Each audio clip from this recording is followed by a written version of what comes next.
Do you have any questions about previous lectures?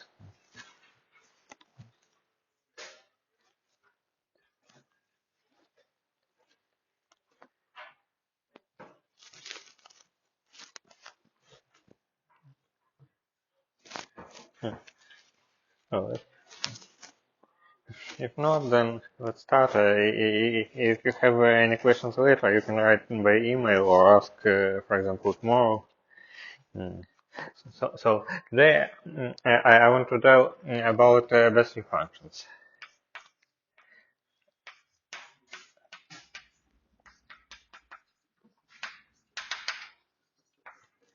So I think last time uh, I remind you that one of the problems that look like a Sturm-Liouville problem is the radial part of Laplace operator when we try to perform separation of variables in spherical coordinates or in polar coordinates in 2D and 3D.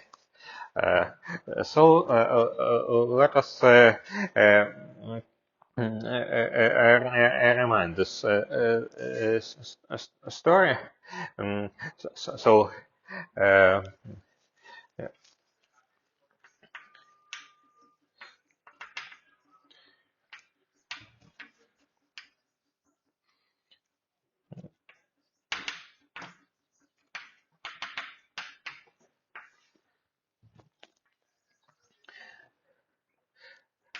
so uh,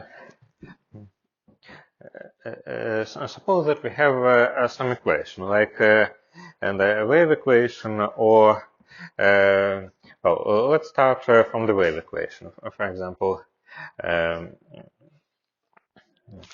2D, or maybe we can write 2 plus 1.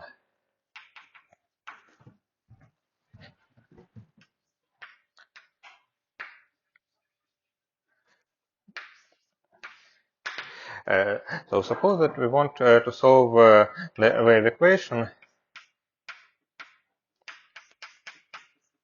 Maybe let me write it like this.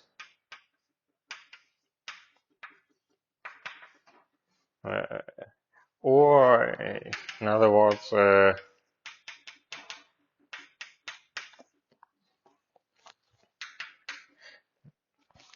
and the domain where we are going to solve this is a cylinder. So there is x variable, y variable, and t variable, and this equation is defined here. So we impose boundary conditions like this. Mm, so of course there are Cartesian coordinates x, y, and there are polar coordinates r, phi. So we impose boundary conditions that u of t r phi equal to equal to 0 when r is equal to 1.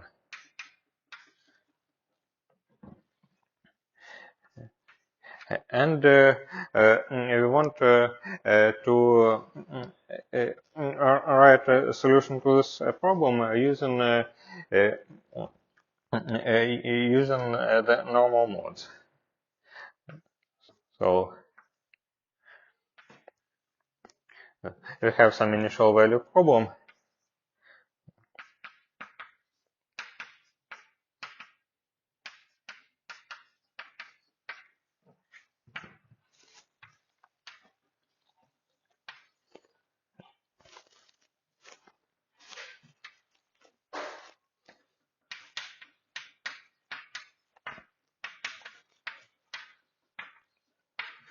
So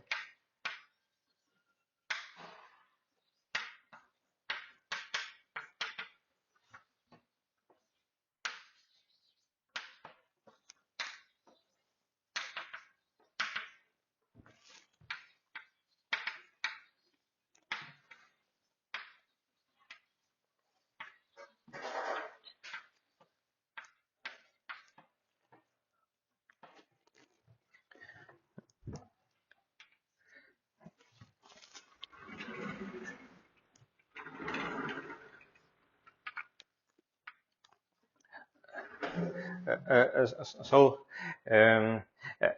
the first step, we can simply take the Fourier transform in this phi variable. So let us first remind how this equation looks like in the polar coordinates. Can you tell me how to write this Laplace operator?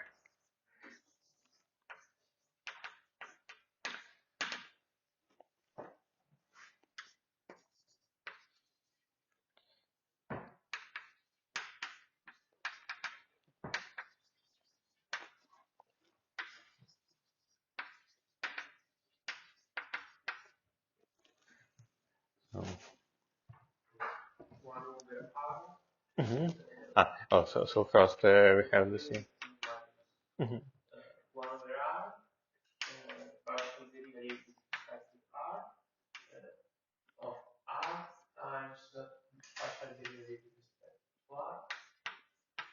Mm-hmm. Yeah. Hmm? Ah, yes, yes, yes. First we have u phi phi here, and if you take the Fourier transform, mm,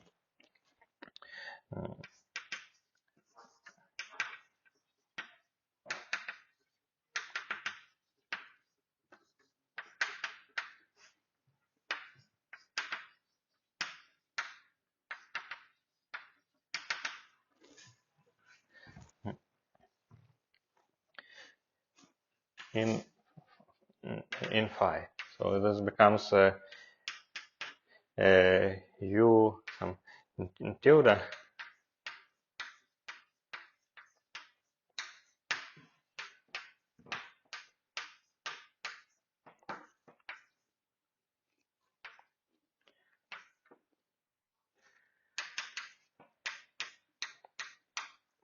And now we can use this strong Liouville theory, because we see that there is an operator, uh, namely this operator, which can be diagonalized. And we can use its eigenfunctions as the complete basis in the space of functions of R. So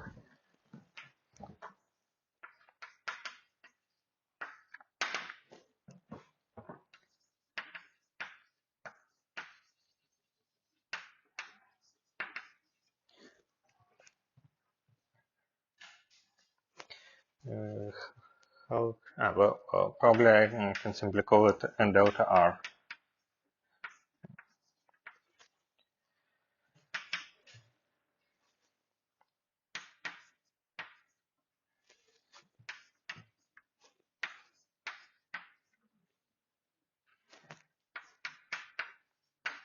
Oh, sorry, I missed the sign here. It's plus. Okay, it is minus.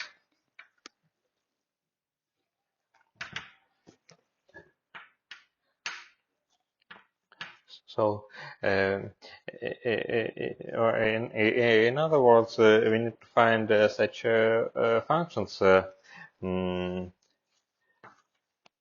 to call them? Uh,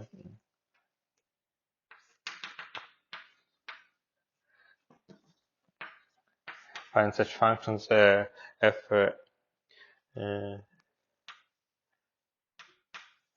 and m such that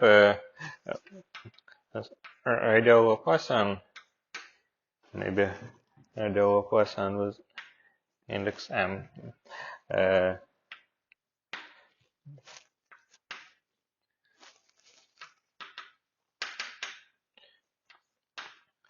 So it equals to some lambda and m. and then when we have so then we perform another kind of transform. We expand this utility in the basis of such functions, and uh,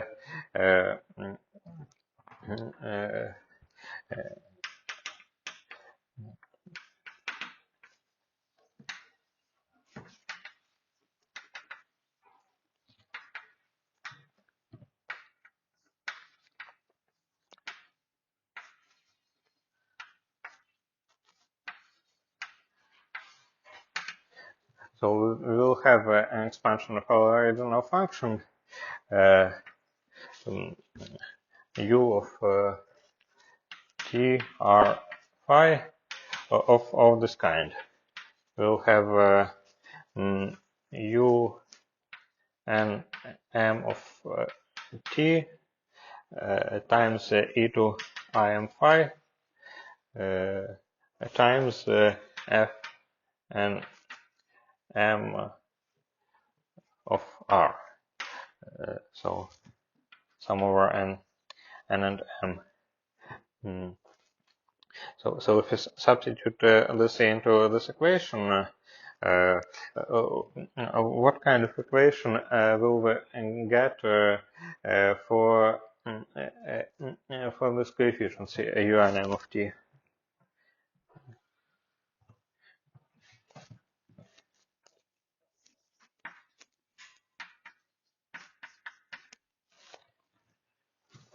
So what will happen?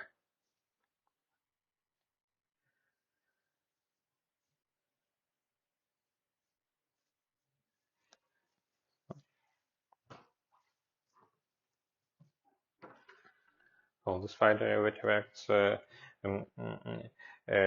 by multiplication by a number. Then this Laplacian operator also acts by multiplication by number because we diagonalize them. And what remains?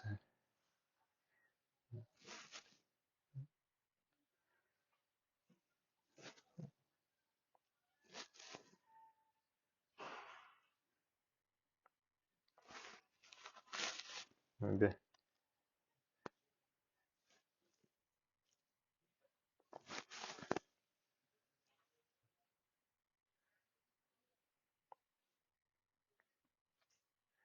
you can just tell the equation this is phi, and then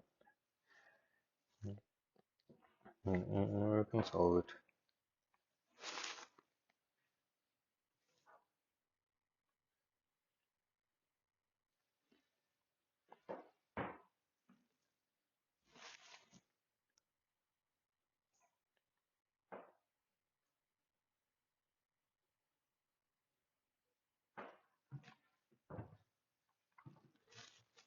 So it will contain a second time derivative, of course, because it was there originally. But what will it equal to?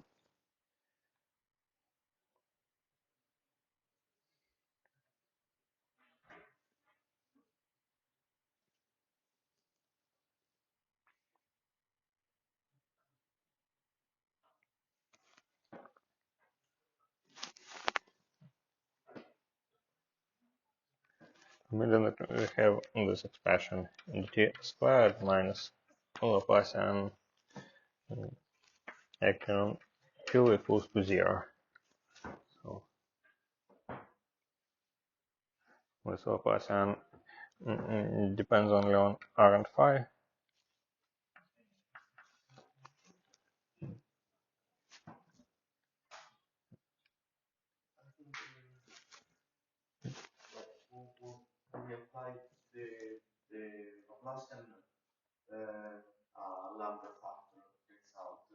Mm-hmm.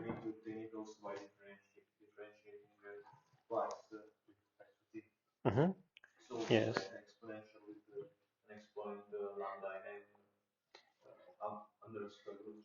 Uh, so equation itself will be like this, right?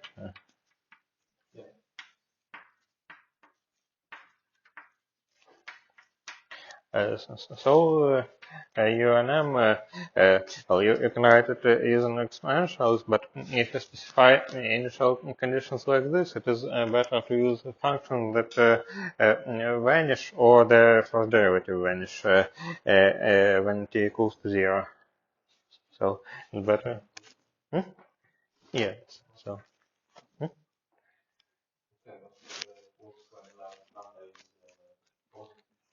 But we will see. We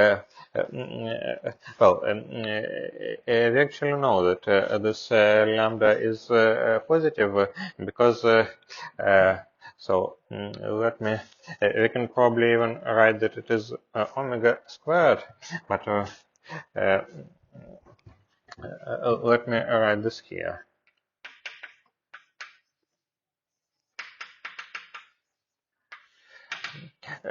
So what is the argument? That we can compute the energy corresponding to this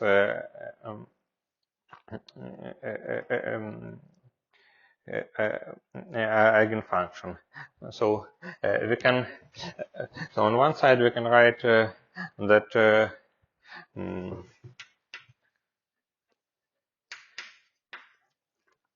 1 over r dr r dr f equals to oh minus lambda f. And then we can multiply this by f and by f times r and integrate from 0 to 1. So we have integral dr from 0 to 1.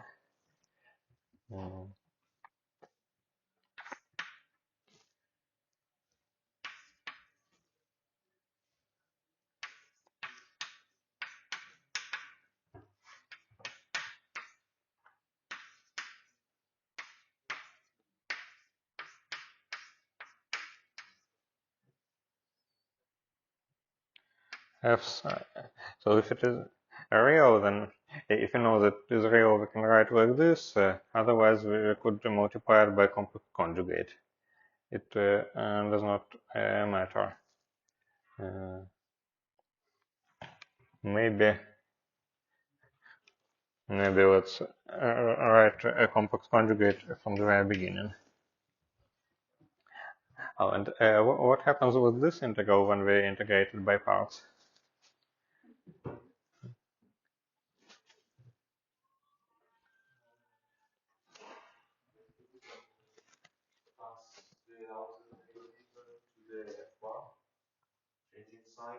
Mm-hmm.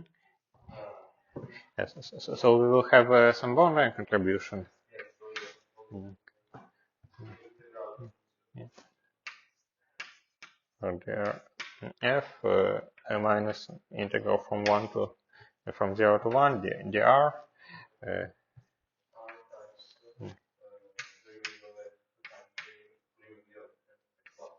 Yeah, so in total like this.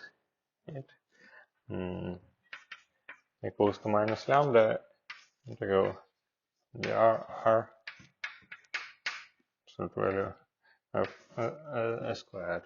So this vanishes because we have this boundary condition. So all these f's should satisfy it.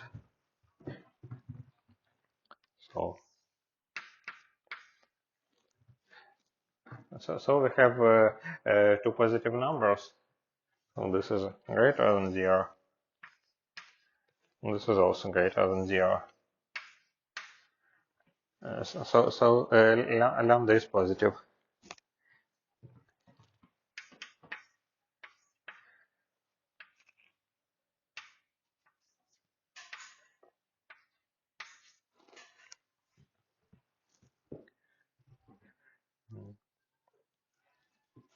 So, and we knew it actually from the very beginning because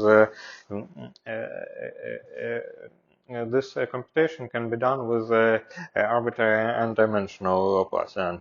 We know that this energy functional can be written as the integral of f times Laplacian. Well, how to say it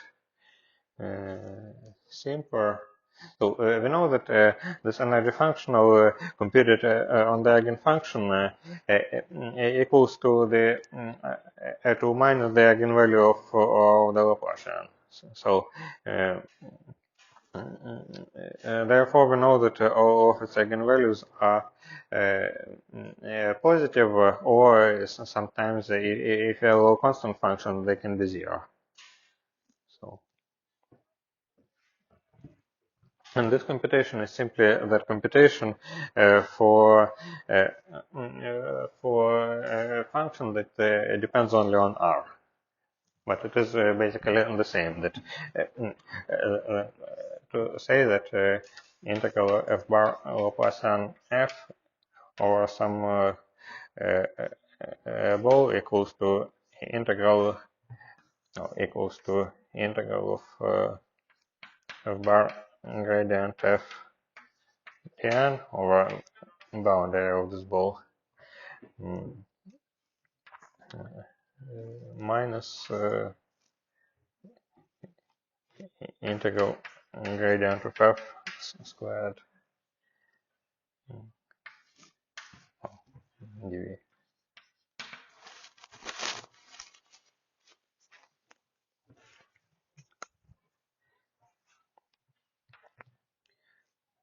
So this equals to 0, and this integral is positive. So it's essentially the same, just written in polar coordinates with this measure,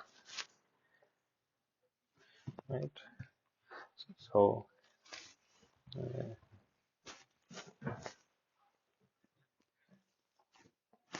do you have any questions about this? So we can say that if f is the eigenfunction of the Laplacian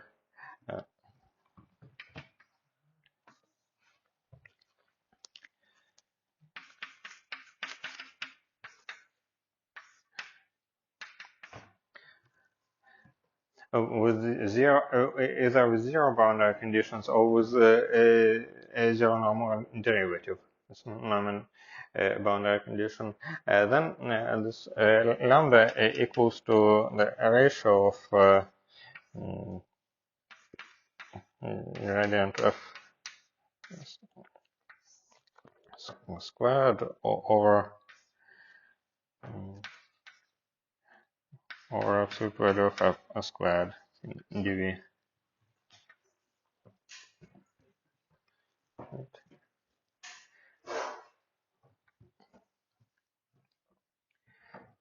So it's this negative. Let me check the recording.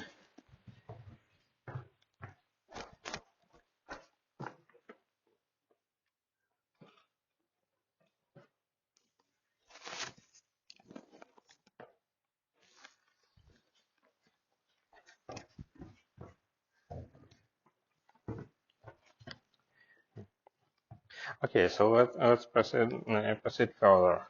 We know that lambdas are positive in this case. So the solution can be written as un m of t is an a, and m of t, an m times cosine of a square root of lambda n m t plus b n m sine of square root lambda n m times t. We'll have the same pictures for some one-dimensional strings of rectangular membranes. So in a sense that there will be some normal modes that look like oscillations of this form or this shape, uh, oscillations of so this is something rotationally symmetric, and there will also be configurations of this shape.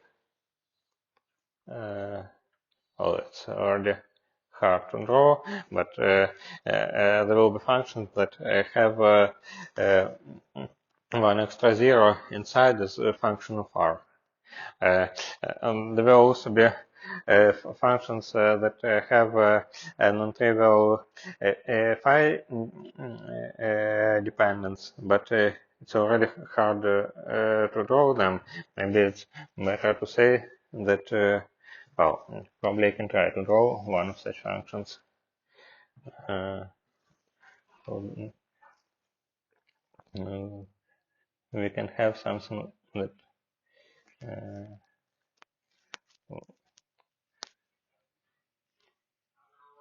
well, something of this kind, but kind of plot in 3D. So if you draw it in 1D, then there will be something like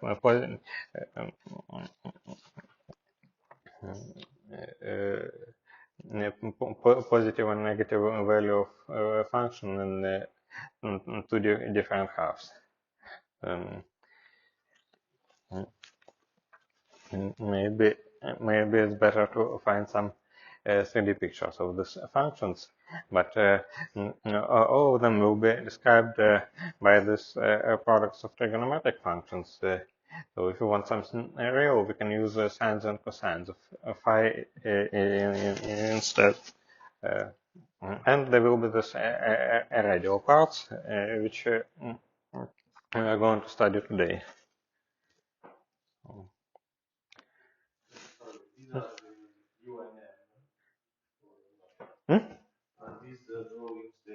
F and M. F and M's are yes.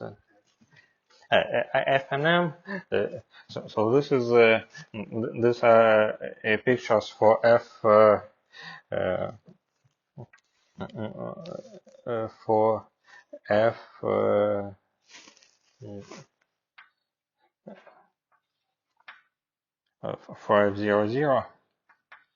F10, and this is for F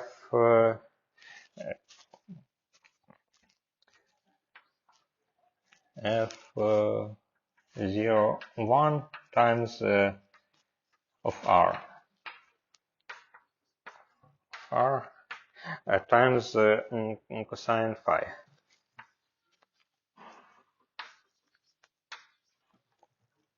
So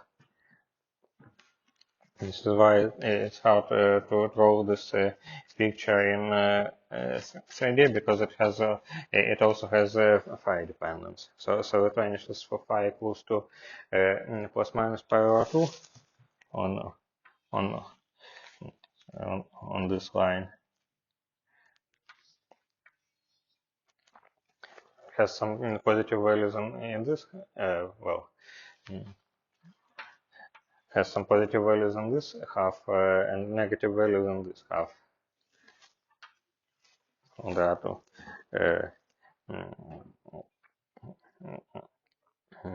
two non-circular heads here and here.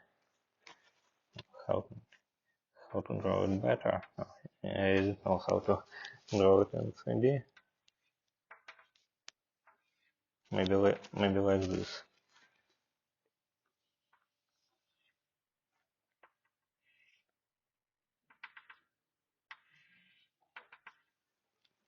So such kind of plot. And of course there are other functions.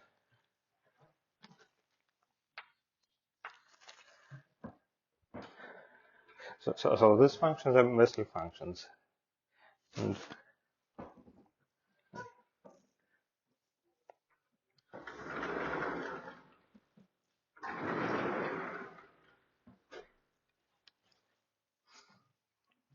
and each such normal mode oscillates with its own frequency defined by this eigenvalues of the Laplacian, and they will not be proportional as in a one-dimensional case or in some square-shaped case. So, have any questions about this?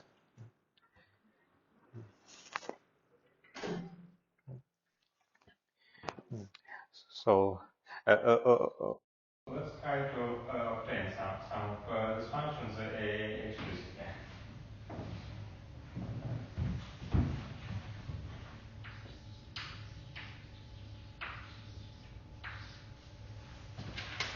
For example, n equals to 0, or so m equals to 0.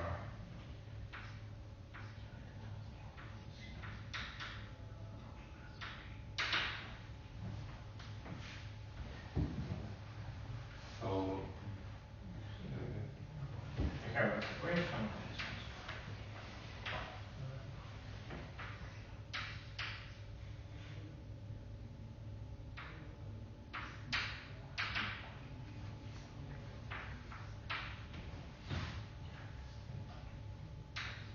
Let me write omega squared in the right hand side.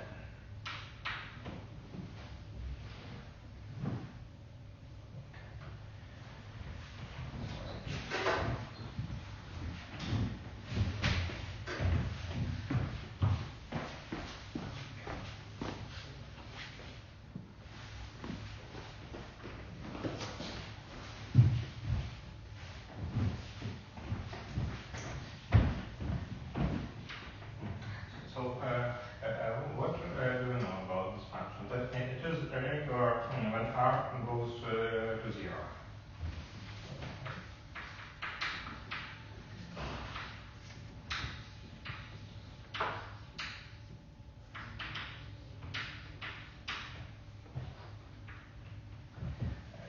So we can say that this f, and we can also notice some homogeneity in omega.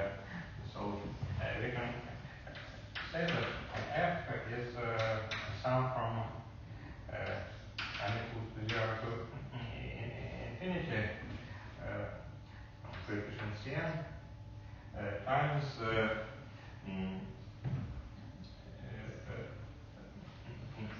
omega r to r. And let's substitute this into our equation.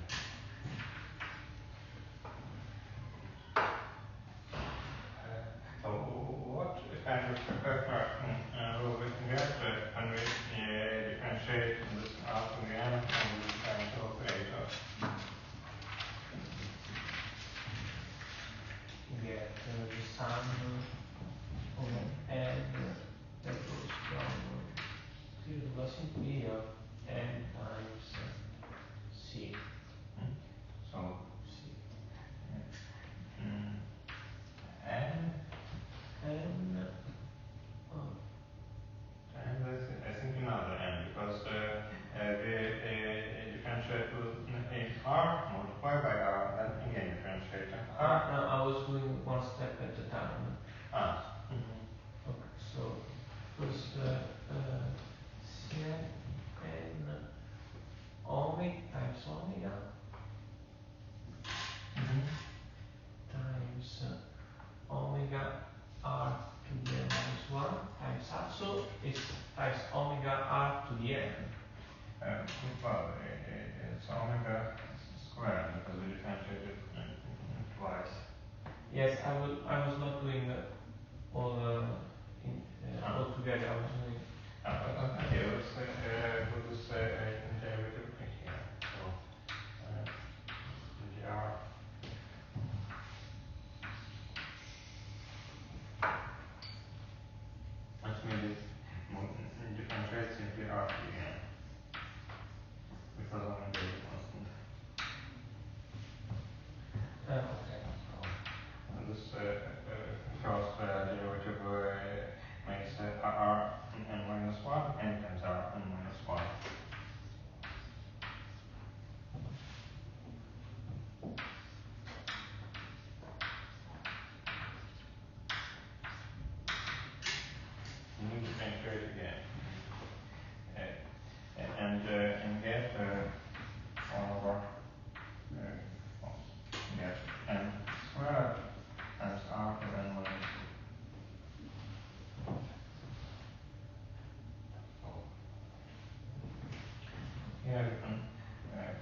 squared r to n minus 2. And this equals to sum from n equals to 0 to infinity minus omega 2 n plus 2 c cn times r to the n.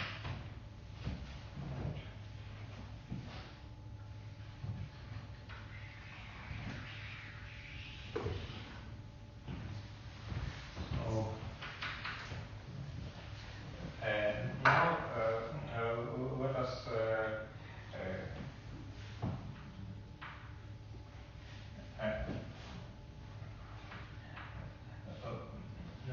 let us first compare a few terms on the left hand side and on the right hand side. So there is n equals to 0 term on the left. It's interventions. But there is also n equals 1 term here, which corresponds to r n minus 1. It corresponds to r minus 1.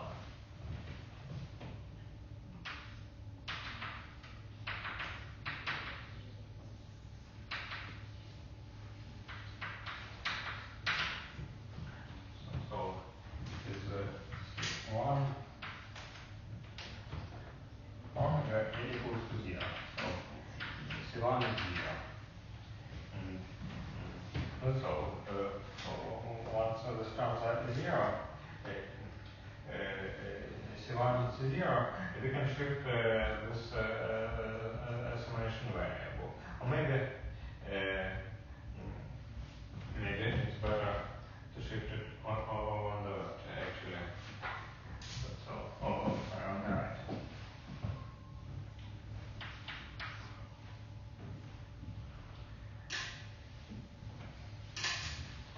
Because we know that also here C0 and C1 equal to 0. So we can write that sum from 0 to infinity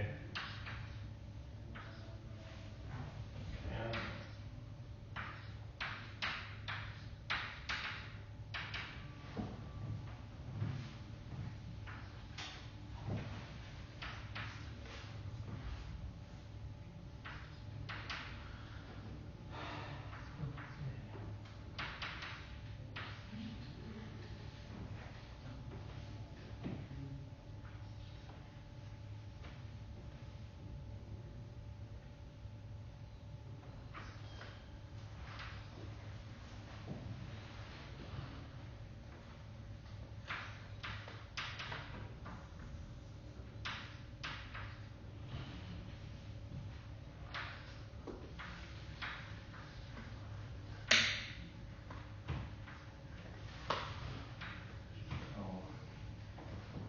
let's do like this. Change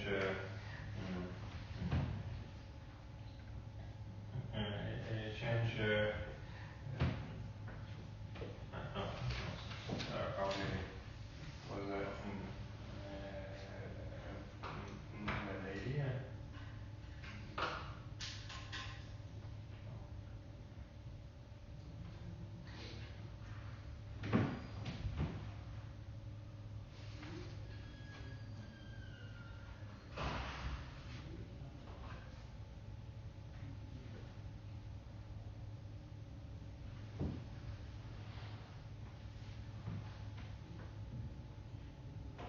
Let's keep this like before. And let's write here n plus 2 n plus 2 n plus 2 squared r n plus 2. So we can shift the summation index on the left.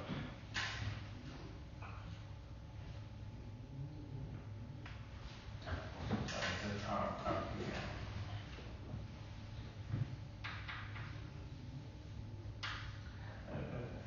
So now let's compare this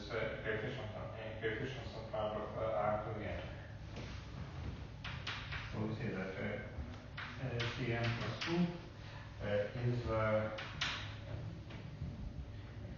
minus Cn over n plus 2 squared.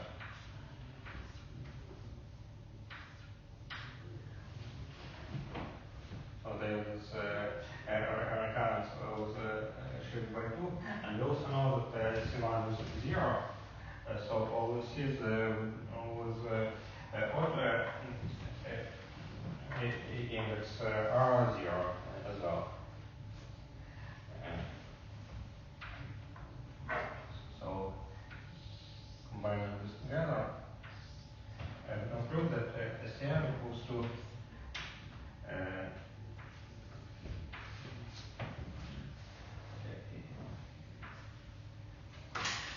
that C into k plus 1 equals to 0, and C to k is non-zero. So let us denote this C to k and ck union.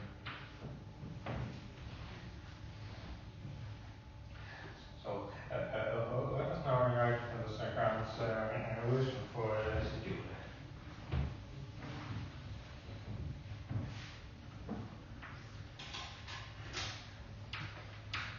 This will be should be by k plus 1. And what we will have in the right hand side?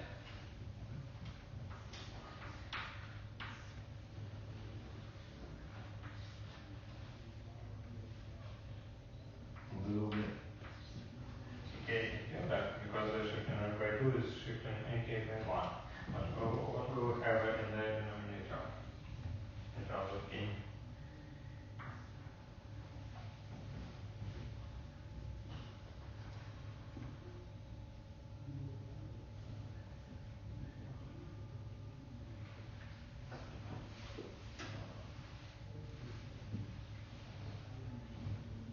For k plus 1 squared. Yes.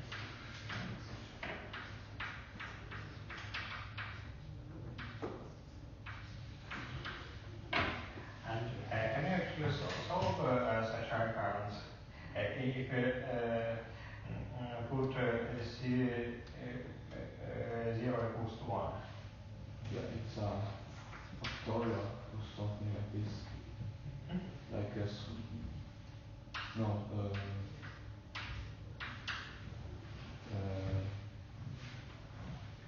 I mean, surely negative 1 to the k, somewhere. Then I think 1 over 4 to the k plus 1 factorial squared.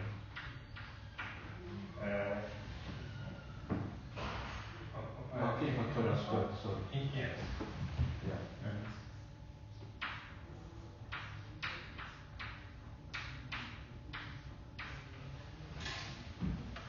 So we have the answer that this solution f of r, which is called g0 of r, g0 constant function, equals to sum from k equals to 0 to infinity.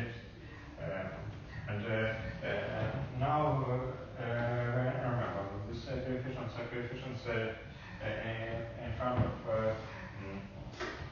r to k. So this can be combined into minus minus 1 over this minus 1 stays. Then we have r over 2 to power r to k times 1 over k factorial squared.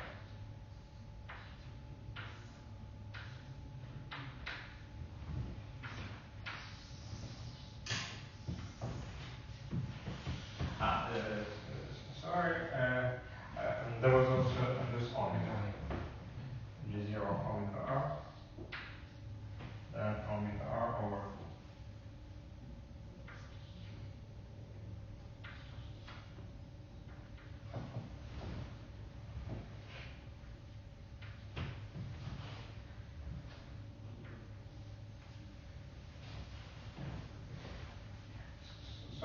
it is pretty similar to trigonometric functions written in such form. The only difference that we have k squared, k squared in the denominator.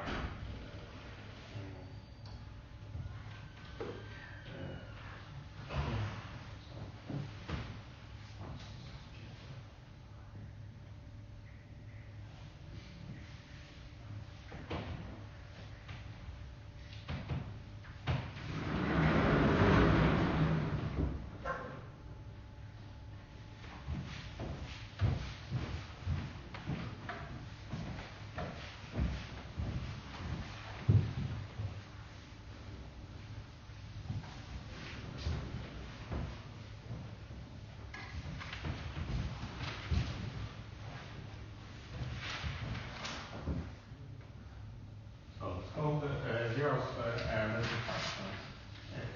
Bessel function.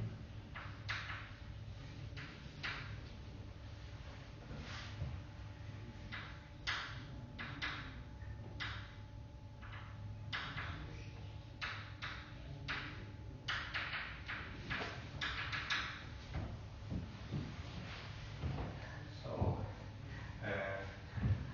the plot of this function looks in the following way. So it is something oscillating and goes to zero to infinity. So in case we have like one over square root of r. And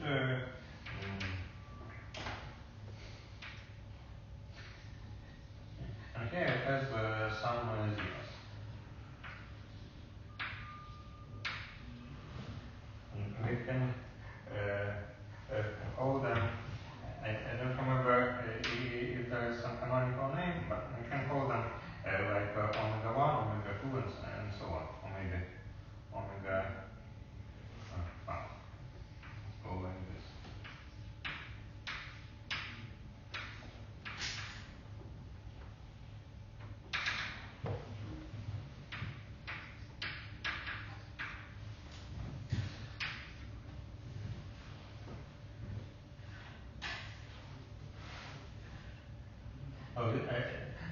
This form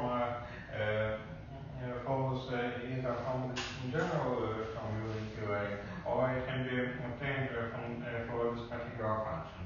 From it just try to compute the series or its integral representation or do something of this kind, so you can get this picture. But now, how to use this function, how to solve our original initial value problem. So this is the only function we will need if our original if our initial conditions are finite dependent. If we choose some ideally symmetric initial shape, then this function would be sufficient to describe everything. So, but what do we need to do? So we need to solve this equation such that the solution is regular at zero. You may notice that we haven't obtained the second solution of this equation because it is singular. It is not described by the series, and it actually contains the logarithms of r. So, but it's not enough to solve this problem.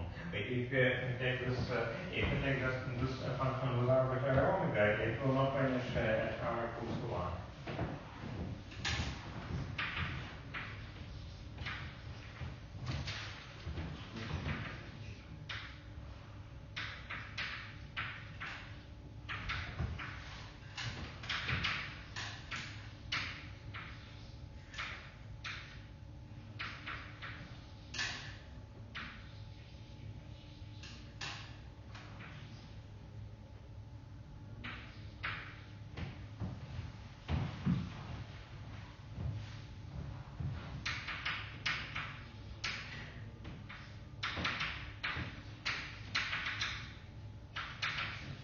has to satisfy the boundary condition.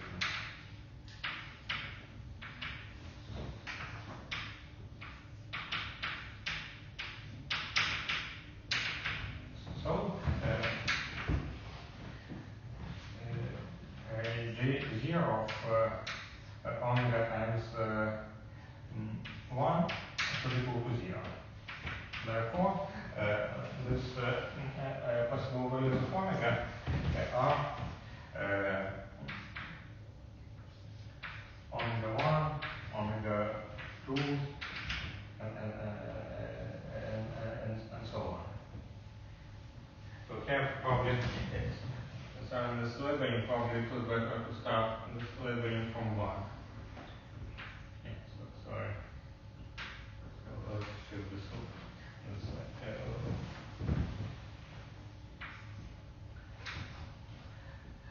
So this possible values of omega coincide with zeros of zeros Bessel function. And corresponding numbers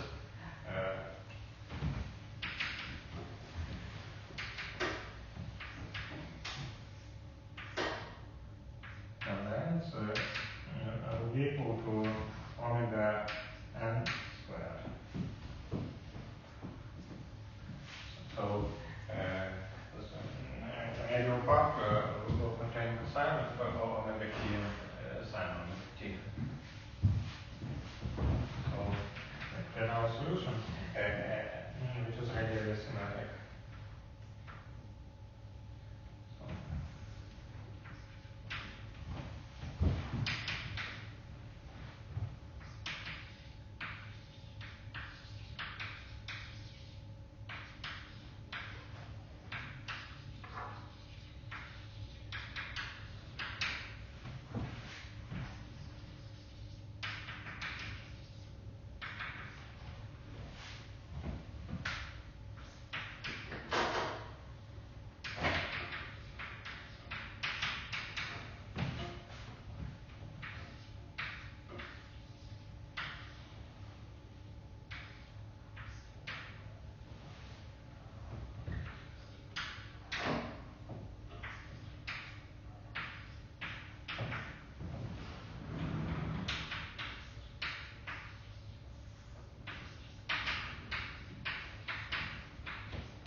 So,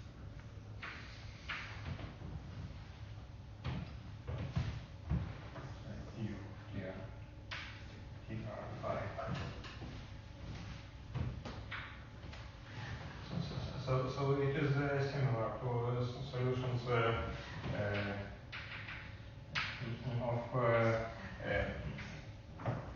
the equation in Cartesian coordinates with rectangular boundary conditions. But now the ideal part is different. We have Bessel functions instead of trigonometric functions. And this spectrum is more complicated. It is described by zeros of Bessel function instead of zeros of some trigonometric function.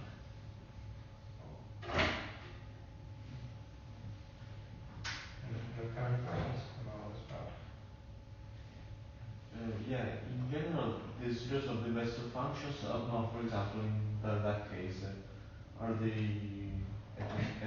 equally spaced, get nearer? No, they're just some numbers. I don't know how transcendental they are, but I think it's like generic sequence of real numbers. They tend to get nearer, or The asymptotics of the Bessel function is something like 1 over square root of r, something cosine. Oh, I don't remember this precisely, but it is something like r. Oh, some coefficient times r plus some shift times, in this case,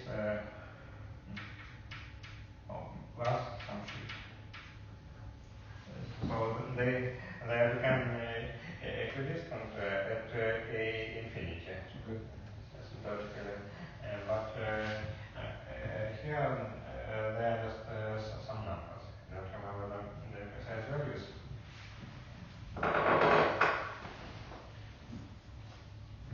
And this sequence of zeros of Bessel function describes of zeros Bessel function describes all spherically symmetric problems, because solution is obtained from this function by scaling of its argument.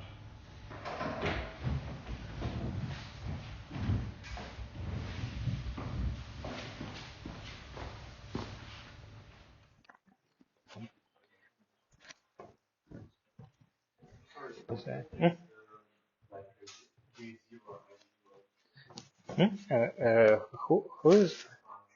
Hmm? Yes. J, then same. We don't have a second solution here.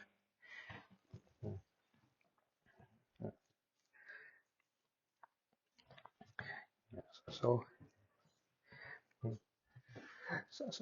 it was one example of the Bessel function. But now let us try to get the general formula. So let's go to the arbitrary R, no, to the arbitrary N. I can probably erase this already, or maybe this.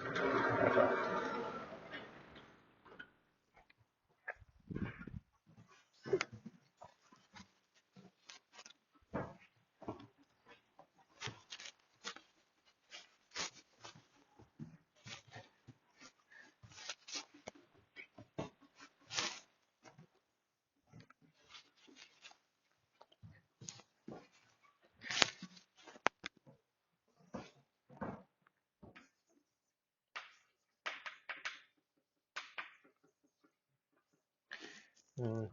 So it is actually called mm, so here we used M. Let us use one standard notation for the Bessel function, which is called nu.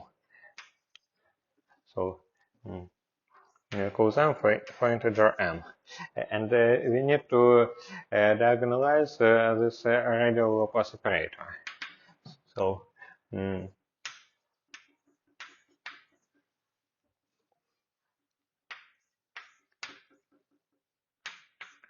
minus mu squared over r squared equals 2. So here we could write again minus omega squared f nu. Let's write j nu immediately. Oh, better f nu. It's minus omega squared of f nu. So we have added this term. So let's again say that the solution should be regular at 0.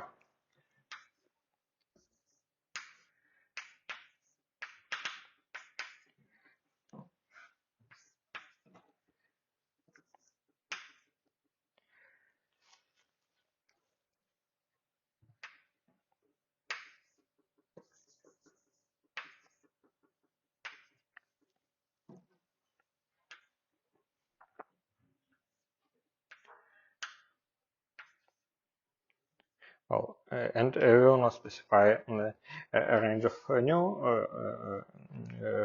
for a while. So let's write omega r omega to over n. So in principle, if nu is non-integer, then this n should not necessarily be integer. So we'll see how this works.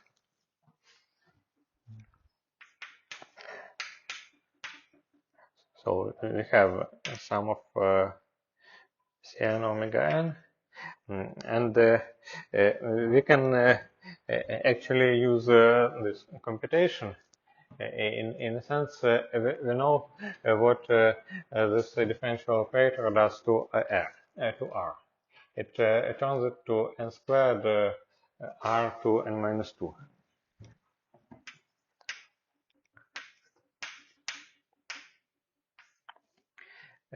But there is a second term which does approximately the same, but now it shifts index by 2 and multiplies it by nu squared. So this is n squared minus nu squared r to n minus 2, right?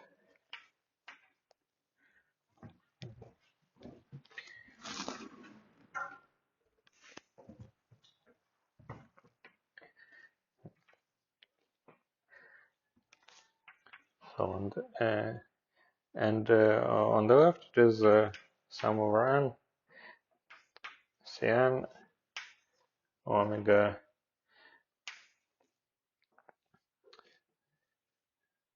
n plus 2 r to the n.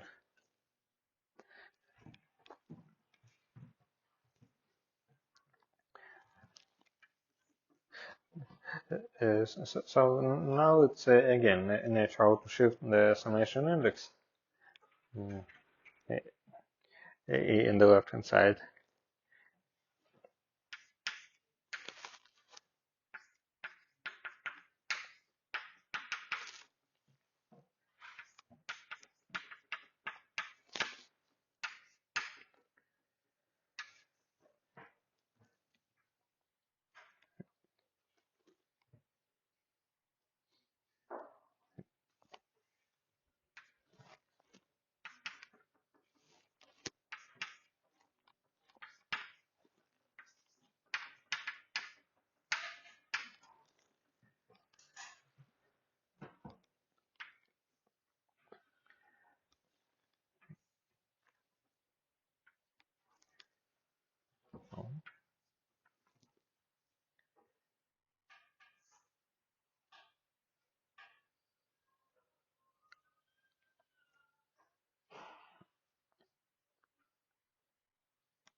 So we again compare this coefficients on the left and on the right, and right I missed r to the n, and write this recurrence relation.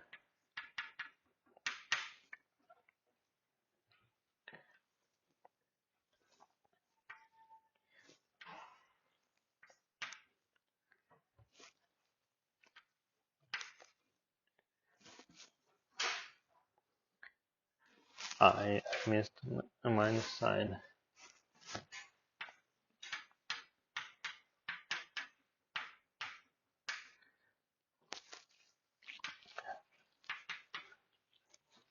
Or in other words,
Yeah, so there is this recurrence, and let us try to think how to solve this. So uh, let us think for a while that nu is integer, and let us actually say that it is a positive integer. Let's put here absolute value of m. Uh, because it is the same in terms of this equation. It depends only on nu squared. So for definiteness, let us choose choose nu to be non-negative. So the question is the following: can we have such a solution with non-zero C0 and C1? So it depends on two initial C's. Mm, and the question is,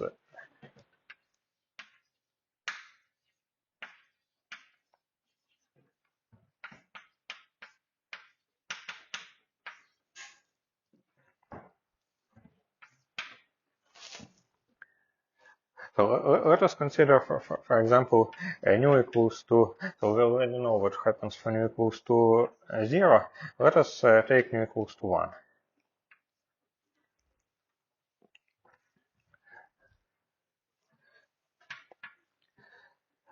So C2 equals to C0 over nu minus 2 times nu plus 2. This seems to be fine. Yes. And then C3 equals to C1 over nu minus oh,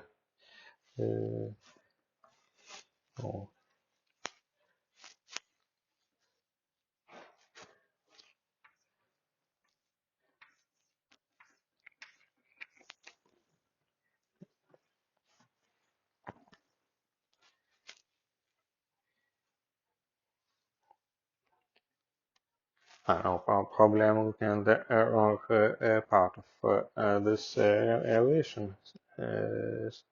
Sorry. Mm.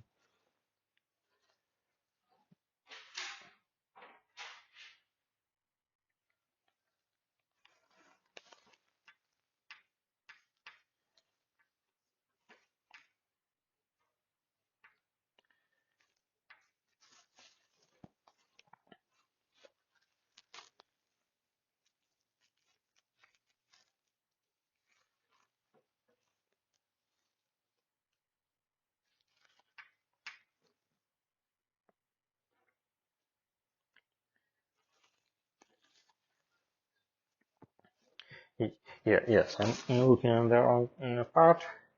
Uh,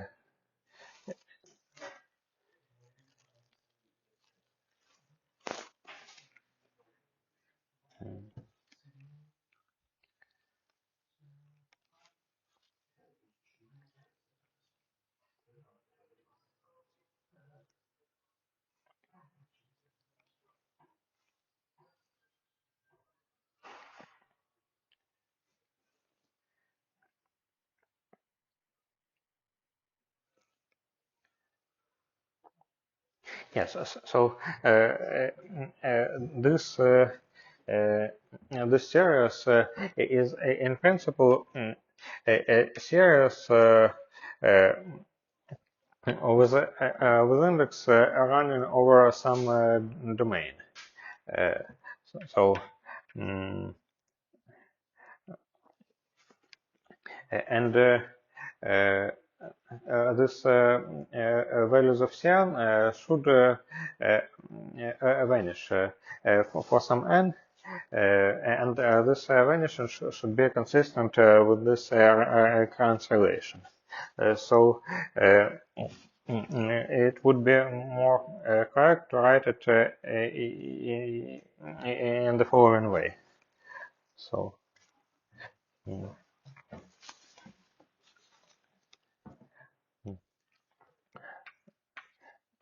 Cn equals to Cn plus 2 times nu minus n minus 2 times nu plus n plus 2. And we know that this, so let us write that this n starts from some n and goes to infinity. We need a series that terminates in one direction.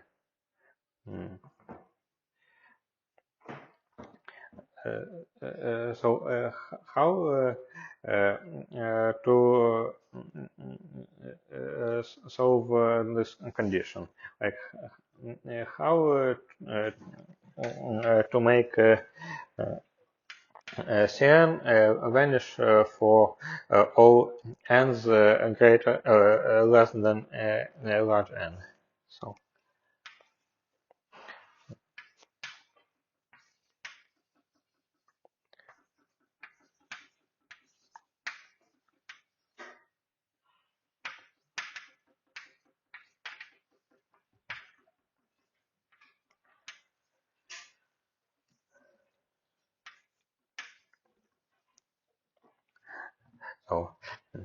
if you take a generic nu, then in principle we can this recurrence will define as a series that goes from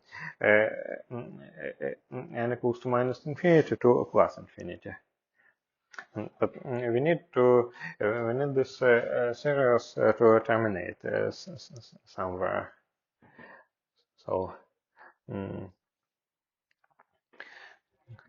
What can be possible ideas? So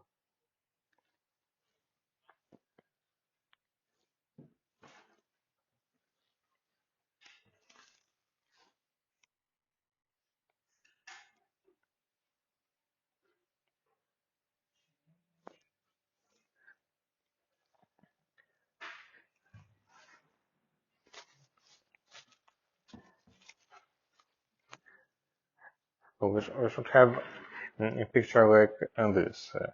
So this is the n-axis.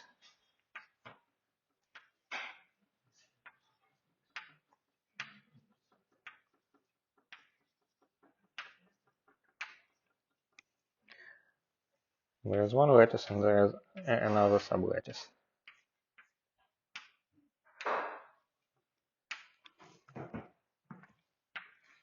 And there is this relation that relates these pairs of C's.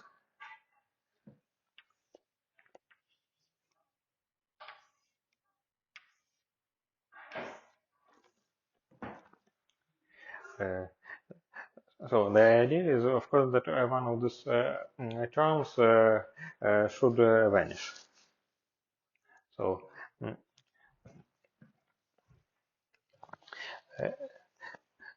so, our nu is integer, and it is also a positive integer. We can choose it in this way. So.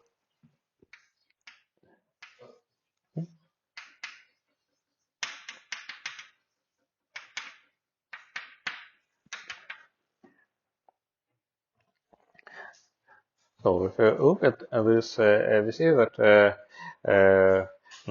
if n equals to nu minus 2, then this Cn vanishes.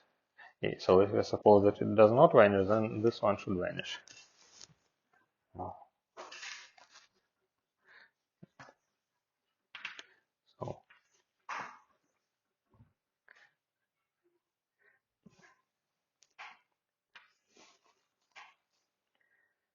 we have these two relations.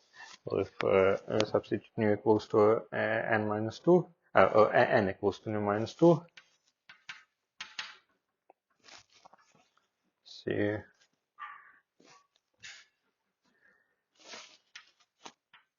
nu times 0. And another relation will be for n equals to n minus nu minus 2.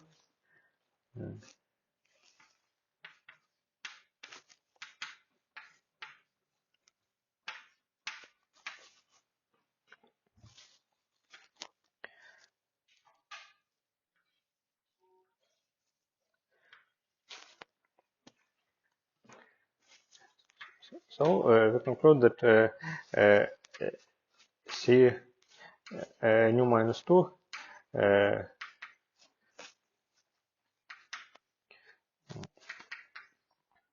should vanish, because for example, we want to have the series in positive powers of n, and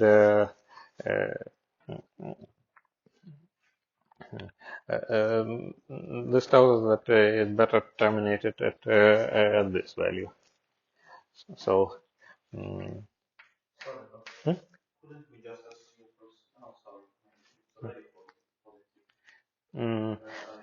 yeah, but the point is that if nu is large, then the first non-vanishing coefficient will be not for n equals to 0, but for some large n, like you see it from here. why do we make the series start at begin? Because we don't, well, this n can be either positive or negative, but we don't want this series to go to minus infinity, because it means a singularity at 0. We want to obtain like a continuous function. Should we say just n equals 0, like make a Taylor series? Yes, but the question is how many coefficients of this Taylor series should vanish? And the answer is that a lot of them should actually vanish. So. Yeah, after a certain point. I would say before a certain point. So I'm saying that this coefficient should vanish, and then this recurrence relation defines the coefficient well. So the first non-vanishing coefficient will be C nu, and this recurrence relation will define all next coefficients. Also propagate No, in a sense, you mean that all coefficients with a number less than this vanish, or what? So this relation tells us that if some coefficient vanishes, that then all coefficients with smaller number vanish as well, because it expresses a smaller number in terms of a bigger number.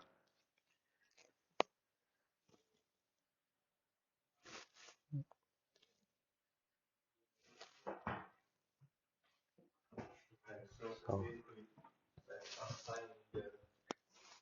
assigning figurance 1 Yes, we should assign one of the next coefficients. and propagate backwards eventually. No, so if we propagate it backwards, then we get that C nu minus 2k equals to 0 for k positive.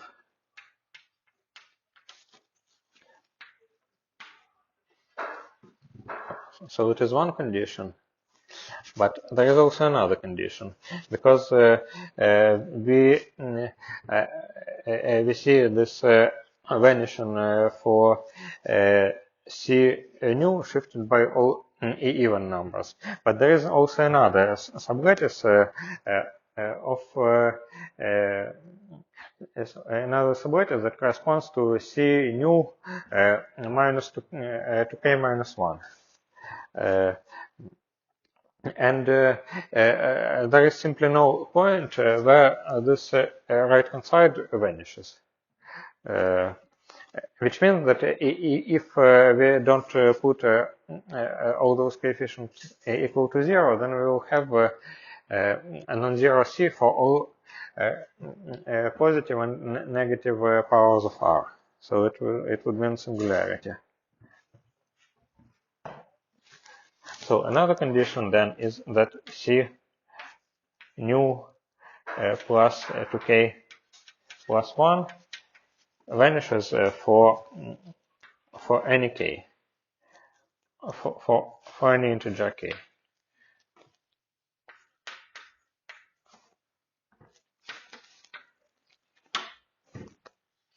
So there are these two conditions.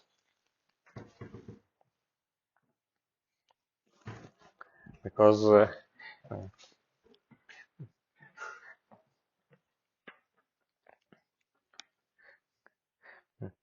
there was just one point when this C vanished, so it was nu minus 2, and then it propagated back and told us that all these coefficients vanish. But we don't have such a point for another sublattice that corresponds to C plus nu plus 1 plus 2k. So we should put all these coefficients equal to 0. And this is the analog of this statement that C1 should be 0, because it produces singularity. So here we demand that this 0 starts from the constant term, and then realize that this C1 is related to R minus 1. So it was R minus 1.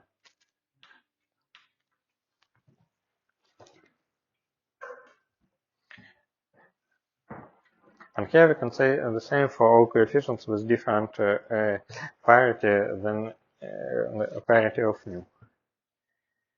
So is it okay?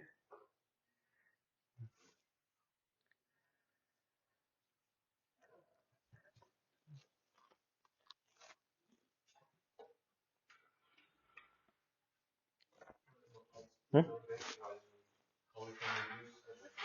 Hmm? The coefficient C nu plus 2k plus 1 are all 0 Because this expression, let me write this on this right hand side in terms of k. So probably we can erase this. Yes.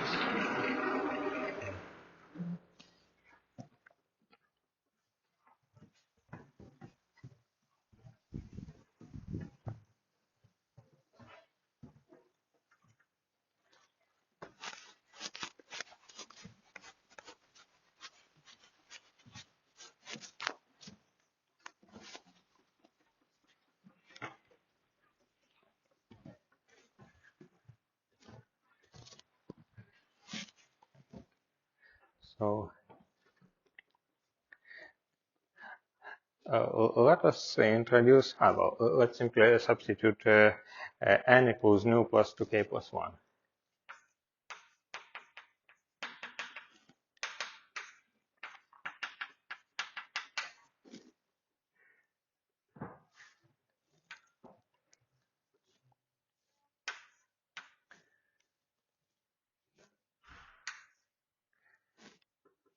So nu minus 2 minus nu minus 2 k minus 1 nu plus 2 plus k plus 1. No, new. So this is minus n, and this is n.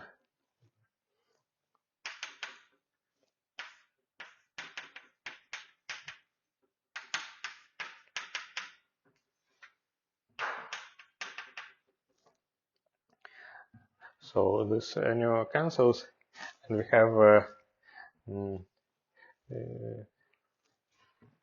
minus 2k minus 3. And here we have 2k plus 2 new plus 3.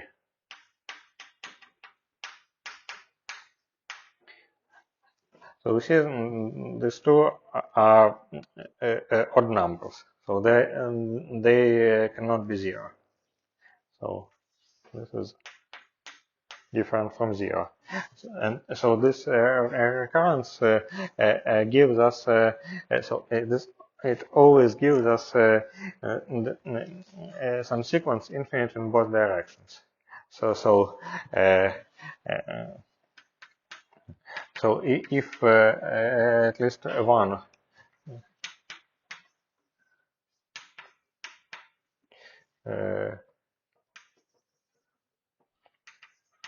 of C nu plus 2k plus 1 is non-zero, then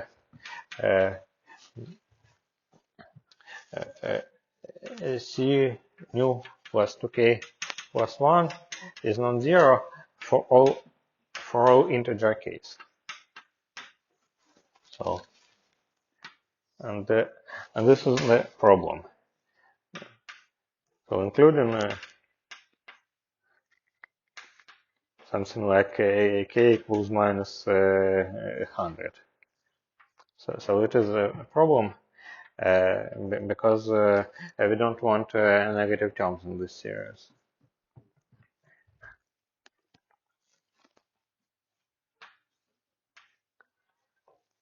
So we can say that k goes to minus infinity.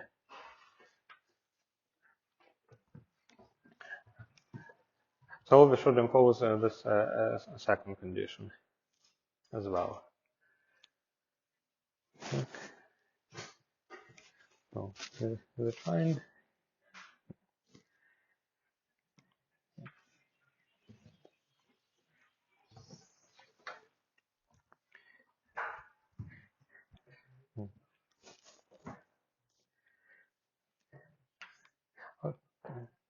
Okay, so we can say that C nu plus 2k plus 1 are all 0, and C nu plus 2k equal to C tilde, C tilde k, and then we can write the equivalence relation for them. So are there any questions about this? Is it fine?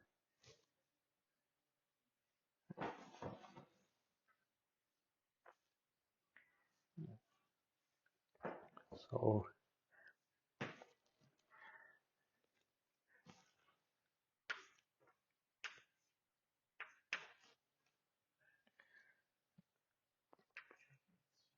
let us first write this relation as is. So I simply substitute n equals nu plus 2k.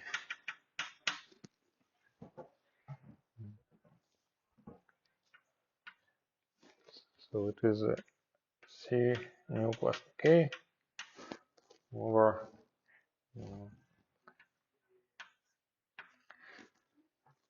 nu minus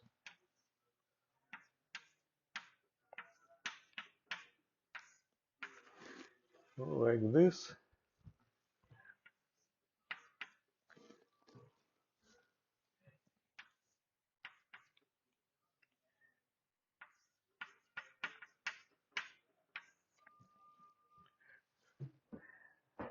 So uh, 2k plus 2.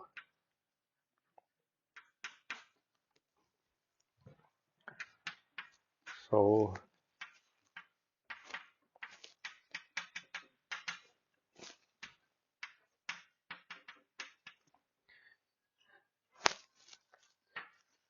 okay, I can write this minus sign. Okay, we have 4 times k plus 1 times nu plus k plus 1. So then if we now write this in terms of tilde,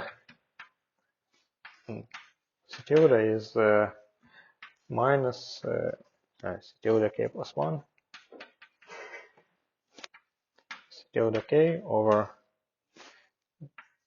4 k plus 1 k plus 1 plus nu.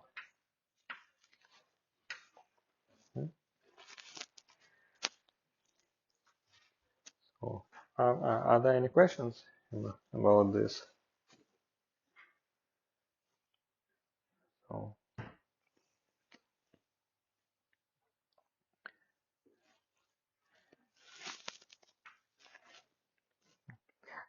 So, how shall we solve this recurrence relation?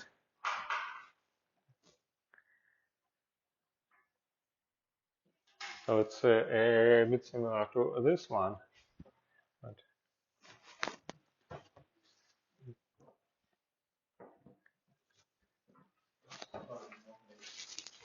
yes, of course. The starting point is the k equals 0. Mm-hmm.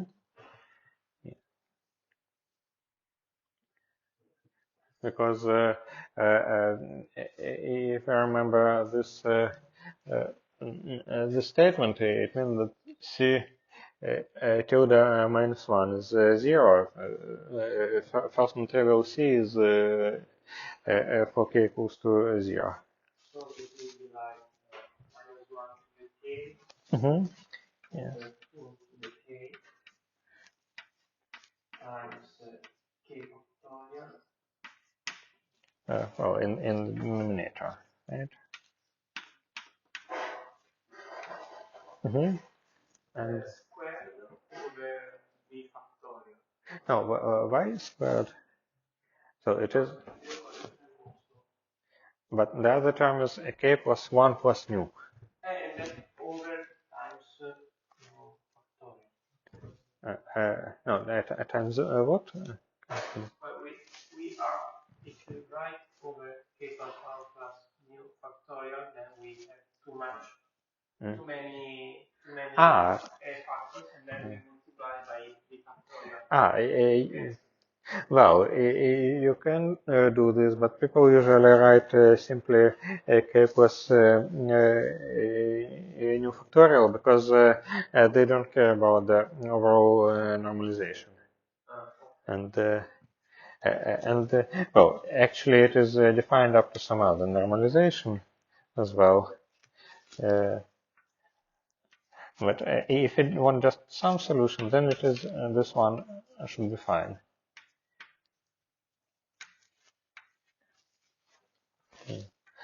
So it's almost the same expression as here, and we can write such kind of formula for. Yes, thank you. Or some coefficient principle.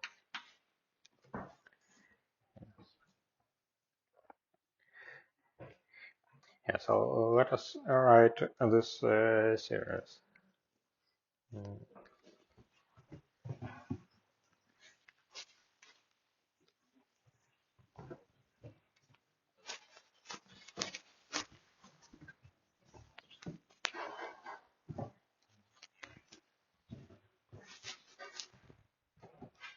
So this f of r, in this case maybe m of r will equal to j nu of omega r,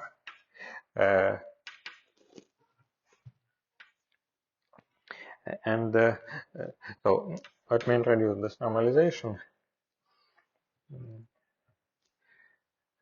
So it will be minus 1 to k x over 2 to nu plus 2k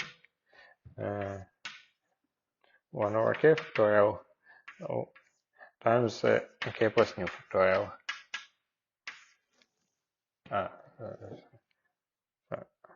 Omega.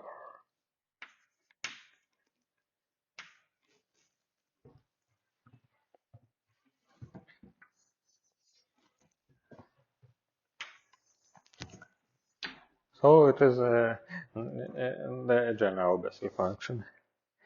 And you can also notice that in principle all this solution of the recurrence relation can be done for non-integer news, and in this case we need to write gamma of k plus nu plus 1 instead of this k plus nu factorial.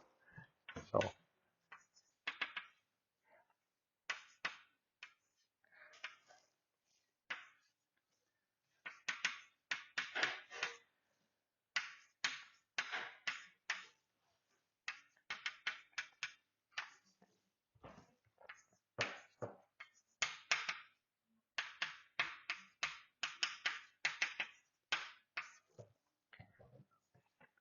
So this solution is valid for arbitrary nu.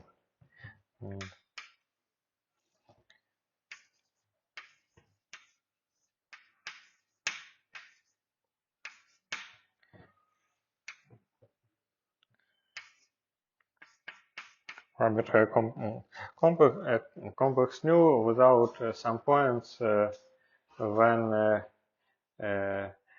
it vanishes, like minus negative integer points. I mean, no, maybe it's not even needed. No, it's truly like this.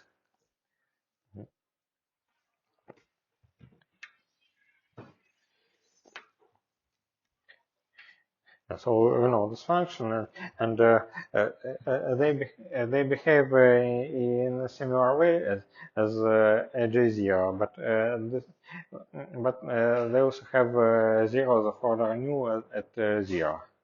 So J1 starts like this.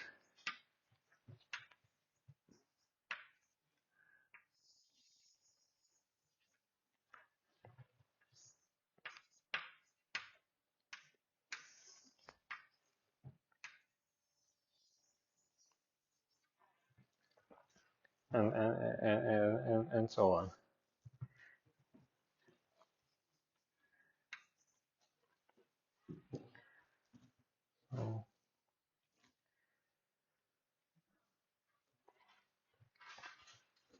Oh, are there any questions about them?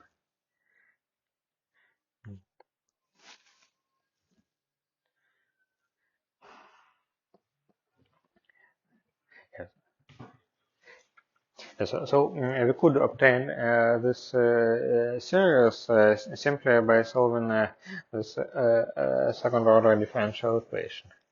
But it's not the only representation for the Bessel functions. And now I want to tell you how to obtain their integral representation. Which is useful in some problems. So let us first think about this Bessel J0. So it is something that can be that is similar to the exponential. And let us think how to obtain such a series starting from the exponential. So J0 of of R is this sum from k equals let me write the topic.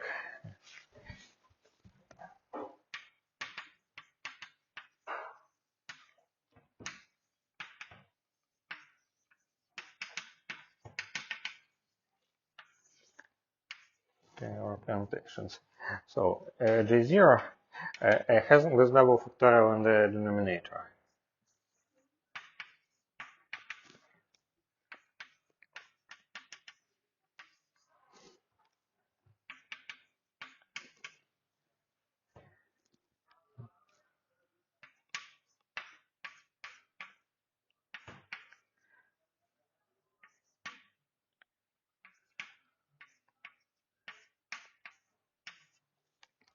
So it looks like we took two exponentials and somehow combined them.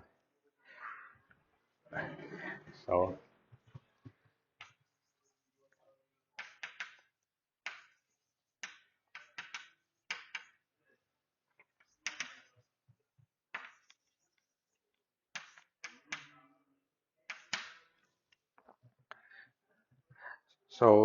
the idea is the following. Well, let e to z. Let us write two line series. One of e to z times times x over 2. Another one of e to minus 1 over z x over 2. So, maybe let me place them differently. Let me multiply them from the very beginning.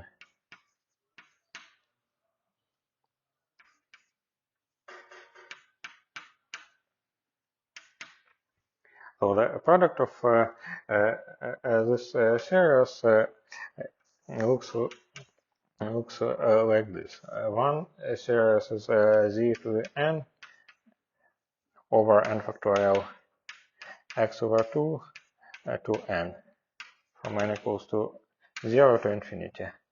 Another series is minus the inverse, well, write it like minus 1 to the n, z to minus n over n factorial x over 2 to n. Maybe let us use letter k instead of n, make it similar.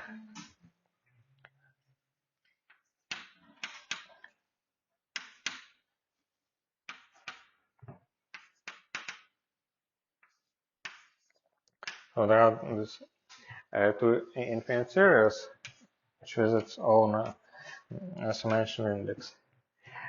And the question is, do you have any idea how to get rid of z in this series? So, what happens if we multiply these two series and take a coefficient at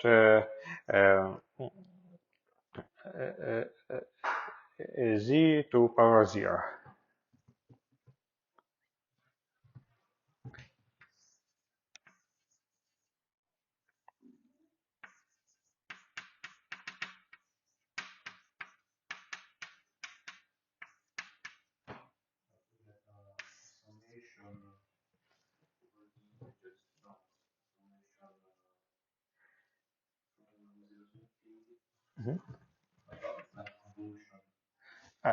No, but it's not a convolution. We just take one term, we just take pairs of these terms and multiply them.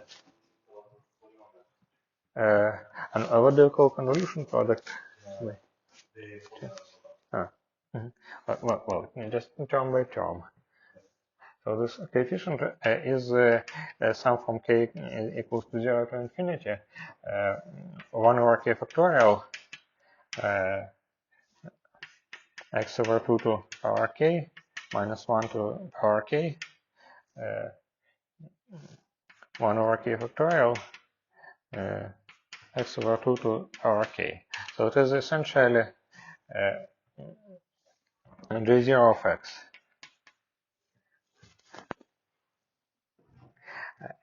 And now the next question. What procedure from complex analysis should we apply to this expression to take the coefficient at z to power 0? No, this it will be no. First, it is a very bad operation because this series goes to infinity when z goes to 0. It does not have a limit.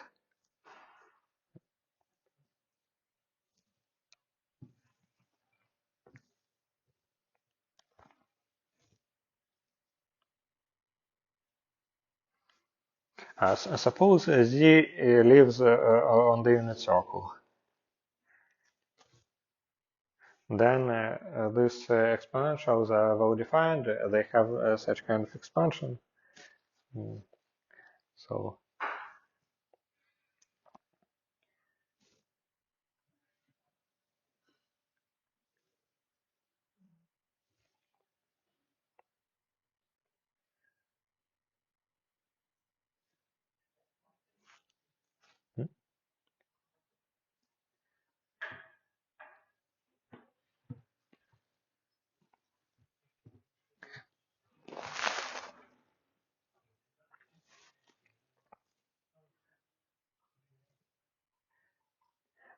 I can also write the same with a to I phi.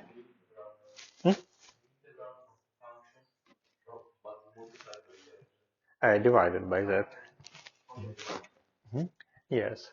Integral around some circle around 0. So we can write that J0 of x is literally this integral around 0 and dz over z e to z x over 2 e to z minus 1 over z times x over 2.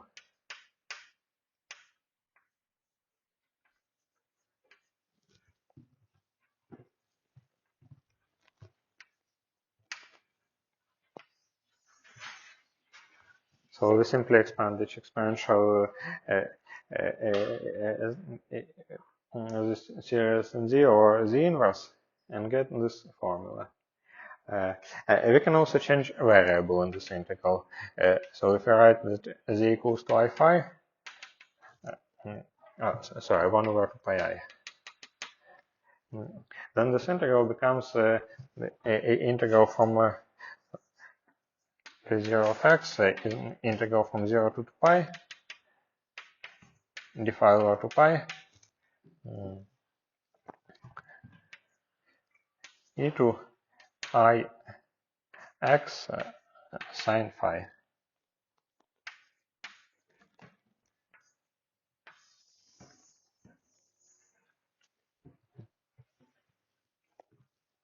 So this is a simple expression.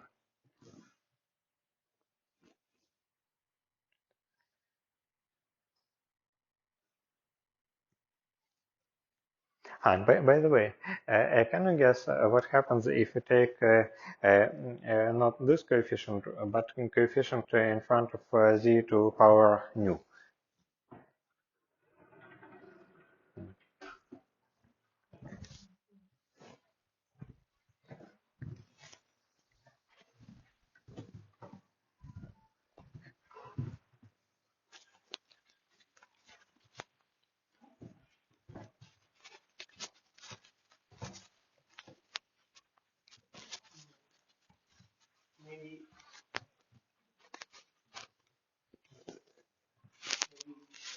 divide other exponential by set to be new. Yes, it's true, but the question is what will we get? So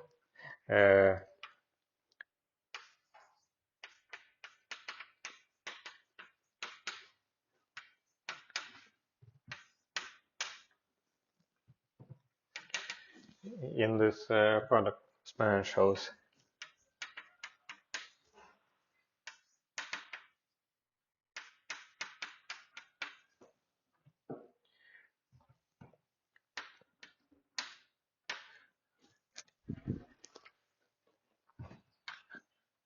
So on one side, it equals, of course, to dz over z nu plus n, nu plus 1 over 2 pi I, integral around 0,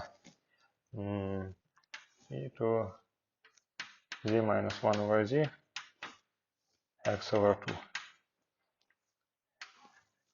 2. So this is and this comes from the complex analysis. But what kind of series will we have in that case? So we will have sum from k equals 0 to infinity, and one of these two series, one of these numbers should be shifted by nu, right? By the way, I could probably sorry, no, it's fine. Thinking if I missed any.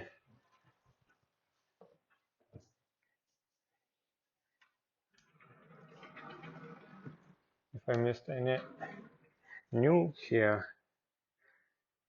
probably I forgot if whether I position like this or just was power K. Oh, but never mind.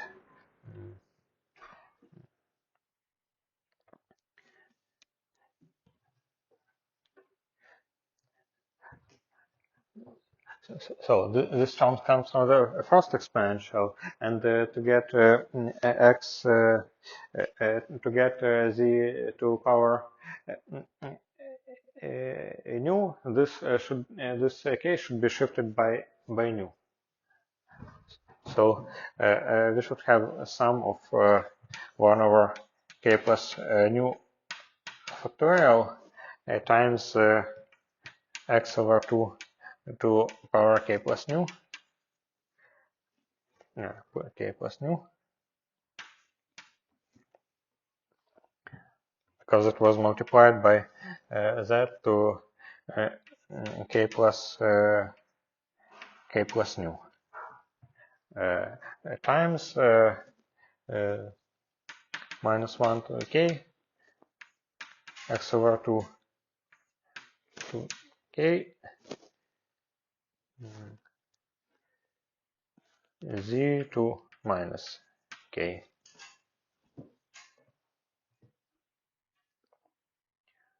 So these two simply cancel to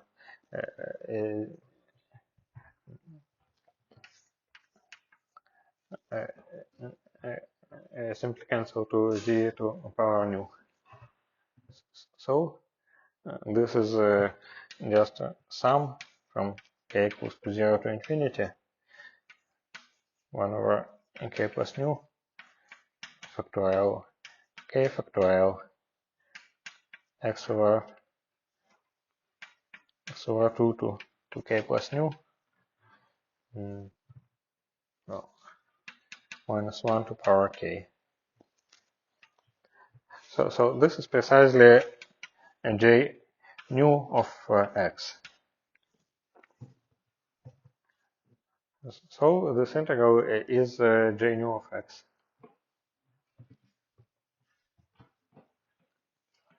So it is this one.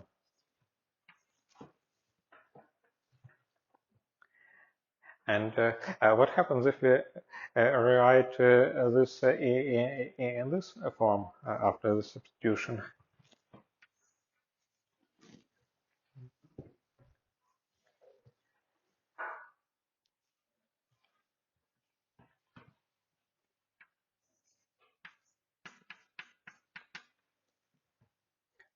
So what if I write it as integral from 0 to pi, d phi over 2 pi? So what should I write here?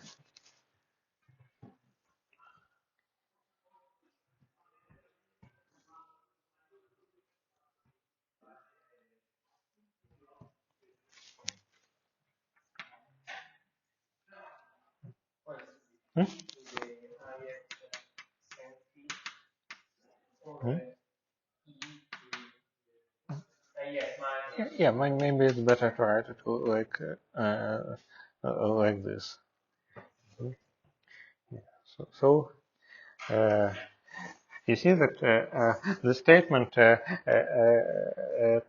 tells us explicitly that Bessel functions are Fourier coefficients of e to ix sine phi. So you can think about this as about a plane wave written in polar coordinates, and this formula gives its mode expansion. So we know that this plane wave solves the wave equation, and we try to write it in another pair of separated variables. Not a wave equation, but a Helmholtz equation. It is the eigenfunction of Laplace. Thanks for your attention. Are there any questions about this? So next time I will tell a little bit about properties of these Bessel functions, and also about the 3D case. It turns out that in that case we also have Bessel functions, but with a half-integer argument, and they can be written explicitly.